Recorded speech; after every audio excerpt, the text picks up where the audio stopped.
Poland, the first NATO member to buy combat UAVs from Turkey. Poland's Minister of Defense Mariusz Błaszczak announced that the decision to buy Turkish combat UAVs. This decision is making Poland the first NATO member country to purchase this equipment from Turkey. Before announcing the getting Turkish combat UAVs, Polish Defense Minister Mariusz Błaszczak had made a relatively enigmatic post on Twitter on May 19. In that post, Błaszczak shared a Bayraktar TB2 UAV model carrying a Polish flag, sparking rumors of the purchase of Turkish drones.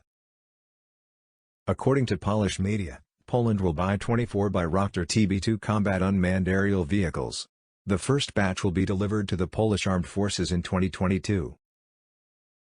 The Bayraktar TB2 UAVs, which are planning to buy the Polish Ministry of Defense, are unmanned aerial vehicles proven in conflicts in Syria, Libya and in the battles for Nagorno-Karabakh.